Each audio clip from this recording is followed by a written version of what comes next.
ये गर्मी की आखिरी शाम थी। रानो चिड़िया अपने छोटे से आशियाने को मजबूत बनाने में जुटी थी। उसने दूर से सुना था कि इस साल सर्दी बहुत जालिम होगी। 2 दिन की और मेहनत, फिर मेरा घर तूफान भी नहीं हिला पाएगा। और ये दाना, ये तो मेरी जान है। तालू कौवा और गोरी कव्वी पास के पेड़ पर आलस से बैठे हैं।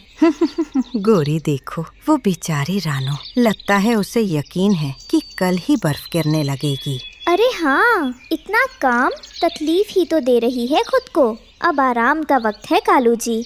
हम तो शौक से ये मौसम गुजारेंगे, ठंड आएगी तो जुगाड़ कर लेंगे। तालू भाई, वक्त रहते अपना काम कर लो, बाद में पछताओगे। नहीं नहीं, मेहरबानी आपकी, मगर हम आजाद पंछी हैं। रात भर में ही सब बदल गया। सुबह जब पंछी उठे तो हवा में बर्फ की हल्की ठंडक थी। आसमान में काले घने बादल छाए हुए थे, जैसे किसी ने स्याही बिखेर दी हो। कालू जी, ये क्या हो रहा है? इतनी ठंड तो कभी नहीं हुई। क्या पता, शायद कोई मेहमान हवा आई हो। चलो जल्दी से थोड़ा खाने का सामान जमा करते हैं। वे उड़ने की कोशिश करते हैं। मेरे पंख, ओहो, ठंड से ऐंठन हो रही है।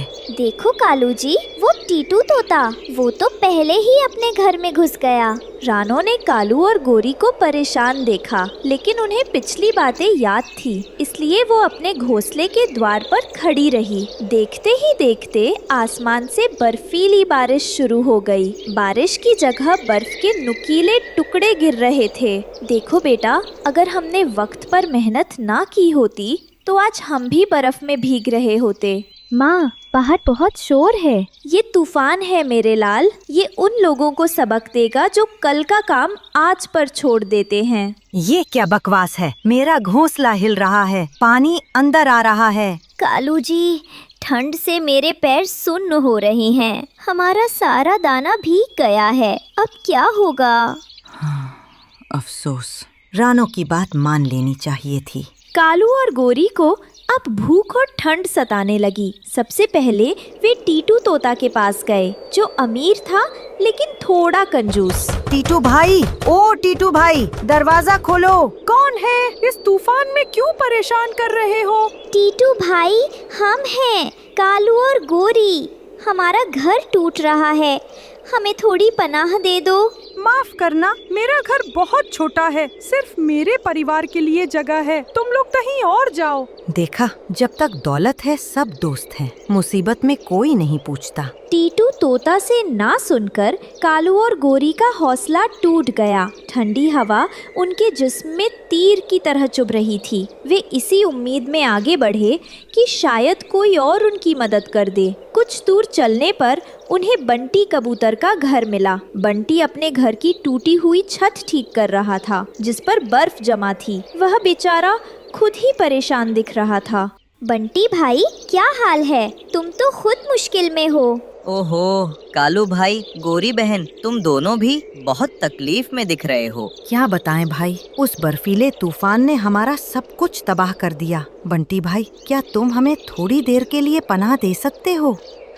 अफसोस है कालू भाई, मेरा घर पहले ही टूटा हुआ है और बहुत कमजोर है। तुम देखो ना, बर्फ के वजन से छत भी टूट गई है। अगर तुम दोनों अंदर आ गए तो यकीन मानो ये छत हम सब पर गिर जाएगी। मैं खुद मुश्किल से गुजारा कर रहा हूँ। तुम लोग मेहरबानी करके कहीं और देखो। बंटी कबूतर की मजबूरी और अपने घर की हालत समझकर कालू और गोरी आगे बढ़ गए। अब उनके पास बस एक ही रास्ता बचा था, एक ही सहारा, रानो चिड़िया। हार कर भूख और ठंड से कम पाते हुए कालू और गोरी उस रानो चिड़िया के पास पहुँचे, जिसका उन्होंने मजाक उड़ाया था। अब उनका गुरूर टूट चुका था और दिल में सिर्फ डर था। रानो बहन, दरवाजा खोलो। रानो दरवाजा खोलती है और कालू गोरी को कम पाता देखती है। क्या हुआ कालू भाई, तुम दोनों इस हाल में क्यों हो? रानो, हमें बचा लो, हमारा घोंसला टूट गया। हम बहुत भूखे हैं और ठंड से मर रहे हैं। रानो बहन, मुझे शर्मिंदगी है, मैंने तुम्हारा मजाक उड़ाया था। मेरी नादानी थी, मुझे माफ कर दो। ठीक है, अंदर आओ। रानो ने तुरंत उन दोनों को अंदर बुलाया। कालू और बोरी को अंदर की गर्माहट और सूखे दाने की खुशबू मिली तो उनकी आंखों में आंसू आ गए। बैठो और ये दाना खाओ, ये मेरे बच्चों के लिए जमा किया था, मगर अभी तुम ज्यादा जरूरतमंद हो। रानो, तुमने हमें माफ कर दिया। हम तो इतने बुरे थे। इस तूफान में कोई अच्छा या बुरा नहीं होता, सिर्फ जरूरतमंद होता है। मैंने तुम्हें इसलिए पनाह दी क्योंकि मैंने तुम्हारे दिल में सच्ची पछतावा देखा। तुमने हमें बचाया रानो, तुम्हारा एहसान हम कभी नहीं भूलेंगे। रात होते ही तूफान अपने चरम पर पहुंच गया। बिजली कड़क रही थी और बर्फीली हवा जोर से चल रही थी।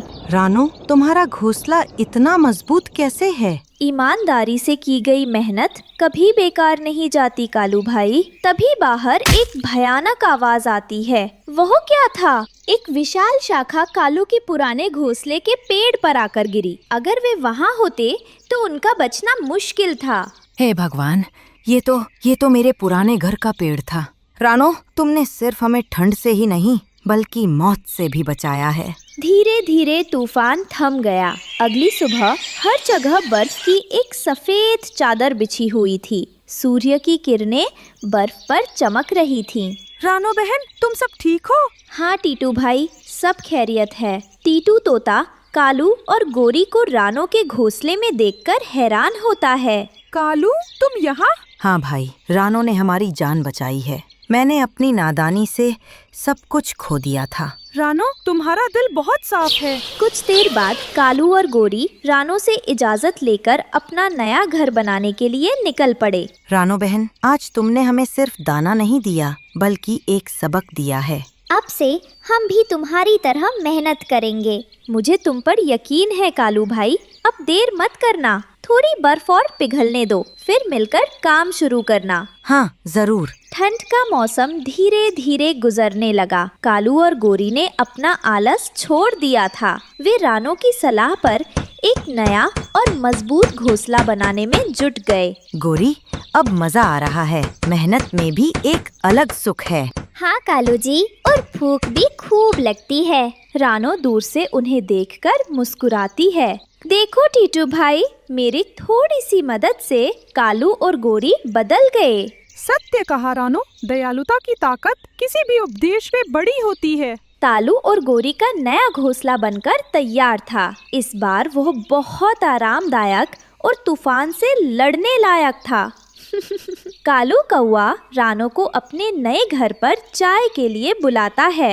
रानो बहन, आज तुमने जो सिखाया उसे मैं जिंदगी भर याद रखूंगा। हम दोस्त हैं हमेशा। हाँ कालू भाई, और सच्ची दोस्ती ही जिंदगी की सबसे बड़ी दौलत है। आखिरकार बसंत का मौसम आ गया। जंगल फिर से हरा भरा और खुशहाल हो गया। चिड़िया और कौवे सब एक साथ मिलकर दाना चुग रहे थे। देखो कालू भाई, वसंत कितना प्यारा है।